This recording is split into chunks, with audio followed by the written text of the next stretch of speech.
Guys, we need to find a way to get people to buy more Coke.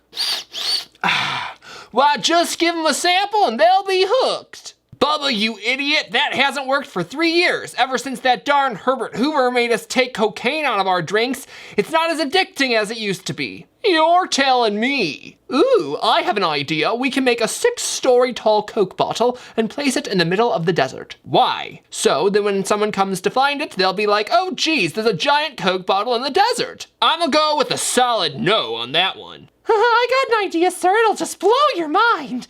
Let's make a movie starring Coke bottles as characters. It can be animated like one of those new Disney films. That's mind-blowing. Mind-blowingly dumb. Why, thank you, sir. Those are your ideas. Millions of free samples, a giant Coke bottle in the middle of the desert that no one's going to see, and a crappy film starring Coke bottles as characters. Excuse me, sir. My daughter loves old poems that talk about this jolly old man who brings magic and presents. His name's Santa Claus. I just know kids and families would buy more Coke if they saw the magical man drinking it. No, that will never work. That will never work. Everyone, hold up. I have an idea. I heard that kids love this old poem that talks about a jolly old man who brings magic and presents. His name is Santa Claus. Kids and families would love it. They'll buy more Coke than 3 years ago when we laced it with real cocaine. That is an amazing idea, boss. Genius, if you ask me. Yeah, that's the best darn tootin' idea I've ever heard, boss. Yep, my Santa Claus marketing campaign is exactly what we need. Let's do it. Oof.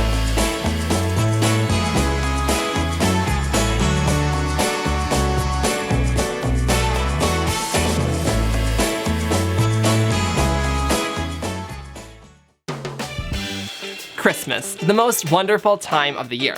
According to the IBIS World Research Report, the biggest holiday of the year in terms of spending. It's estimated that Americans spend about $228 billion on holidays throughout the year, and 59.2% or $135 billion of that big wad of cash is spent on Christmas alone. In fact, retailers rely on the Yuletide irrational spending to make their year-ends quota. This retail extravaganza is, as we all know, culturally driven. It's Christmas. People need to buy food, decorations, and gifts.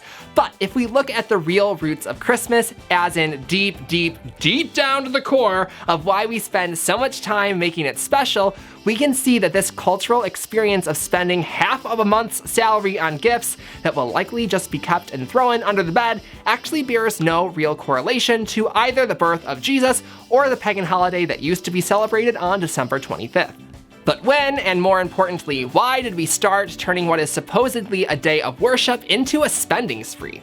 Well, it's 'cause of this guy. Or at least the retail marketers who use him to sell stuff.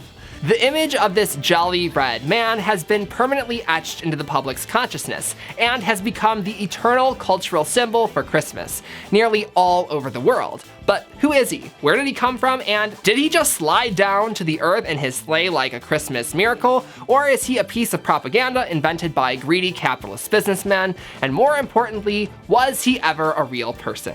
The short answer is yes. There was once a widely beloved Saint Nicholas who brought joy and peace. But also, no. The real Nick would never have encouraged mobs of people to ravage Walmart at 5 p.m. on Thanksgiving to get early access to Black Friday doorbusters. Chapter 1. The Legend of Saint Nicholas. The real Santa Claus, or at least the man that inspired the icon we know today, was a generous man named Saint Nicholas, and his reputation preceded him all throughout Europe.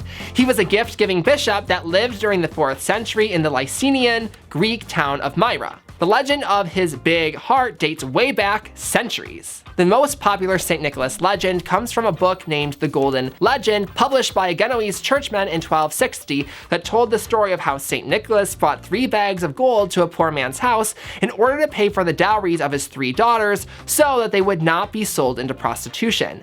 This story has been told and retold a million times, and it's one of the stories that solidifies him as the patron saint of children. In some tellings, it's said that he dropped the bags down the chimney and that the gold landed in the stockings of the girls left to dry by the fireplace, which is why we still put up stockings around Christmas time. Okay, girls, real talk here. I'm gonna have to sell you into prostitution unless money magically falls down the chimney. No, Daddy, please! Well, smack my buns. That was convenient. But according to most historians, that's probably all he was, a legend, or a reputation attached to some mysterious figure. All of the accounts that mention him were writings and diaries of people that believed that he was real, but are not exactly real historical accounts that he existed. But regardless if Saint Nick did exist or not, people still believe in him, and even centuries later, they still do. Every year, many Christians celebrate this memory on December 6th during St. Nicholas Day.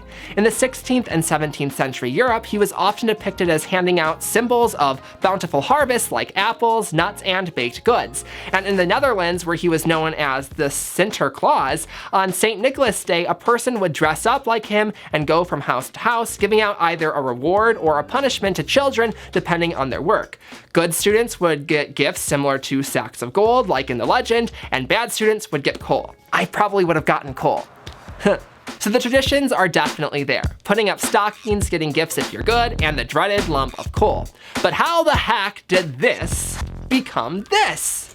Chapter 2, the original Santa Claus. The earliest mention of the name Santa Claus comes from two tiny references in Rivington's New York Gazette, published in 1770s, where they were literally mentioned, and I quote, St. Nicholas, otherwise called Santa Claus. But the roots of the American name of the legend goes to the 25,000 Swiss migrants who emigrated to New York, North Carolina, and Pennsylvania, coming from parts of Europe that celebrated St. Nicholas Day, who is known in their native tongue as the Dutch Sinterklaas, which morphed into Sammy Claus or Santy Claus, that upon coming to America turned into Santa Claus. Whew, that was effort.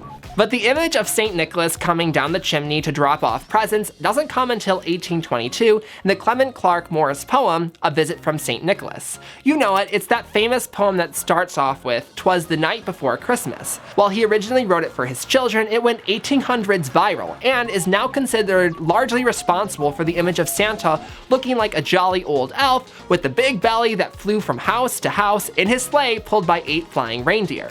In 1881, cartoonist Thomas Nast drew Santa based on Moore's poem that laid the groundwork for the modern-day Santa image. From his big white beard, his workshop in his North Pole, to his jolly little elves and his wife, Mrs. Claus. But it's important to note that in these early interpretations, Santa was a small elf-like little creature. From this, his popularity grew. The North American version of Santa Claus tried to move back to Europe, but some places ultimately rejected this version in favor of their own holiday gift givers.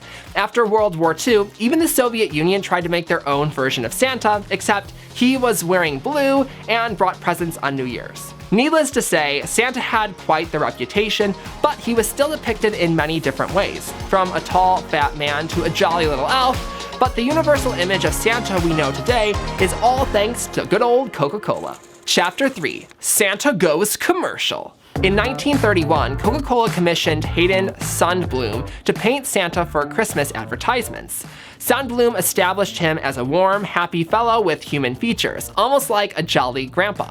Just like Thomas Nast, Hayden took inspiration from Clement Clarke Moore's poem, but made Santa look more wholesome and a little less strict. Now, you might be thinking, is this the reason why Santa wears red? And the answer is not really. Remember, Thomas Nast already depicted Santa wearing his iconic red Santa suit with the white fur trim. Coca-Cola only did a remarkably good job at getting the word out that Santa wore red and looked like a human. Historians unanimously attribute this advertising campaign for our modern image of Santa today because of how widespread their reach was. There's even a whole myth that said Coca-Cola invented Santa. While this is definitely a funny story to tell over the dinner table, Coca-Cola only used the reworked image of Santa to sell more Coke. They did not invent him. Today we can still see the same kind of holiday advertising from Coca-Cola during the holidays, and they're not the only ones who do so. Shopping mall Santas can be seen as far back as 1841, when a Philadelphia shop featured a life-size Santa model that attracted children. Though that kind of sounds like the plot to a Christmas-themed horror film if you ask me. It was only a matter of time before they took that model and turned it into a real live Santa that dragged children and their reluctant parents into stores, which would lead up to Macy's Santa that first appeared in 1924 at their flagship New York location and later spread to stores throughout the entire country. This is where the tradition of sitting on Santa's lap and telling him what you wanted for Christmas was born. Hello, young child. Do you want to come sit on my lap and tell me secrets? I'll give you candy. Mom, let's sum this sucker up. From the kind Saint Nick to the shopping mall attraction, Santa Claus has been a beacon of joy that symbolizes generosity and joyfulness in the holiday season. Whether you're celebrating him from St. Nicholas Day somewhere in Europe, or impatiently waiting for him to climb down your chimney on Christmas Eve here in the US, one thing's for sure, he's really good at making kids happy. Now, as to the question of whether or not Santa Claus was real, of course he was. That's kind of the whole point of this video. Santa is real. Really good at advertising, that is, and he lives in our hearts as the Greed dressed up in a jolly red suit and scratchy elastic beard. Hey guys, I hope you enjoyed learning about the history of Santa Claus. If you did, give this video a good old like and subscribe with push notifications on. Click here to see a video YouTube suggested just for you, and here to watch my latest video. Stay you, stay beautiful, and keep smiling. Bye guys!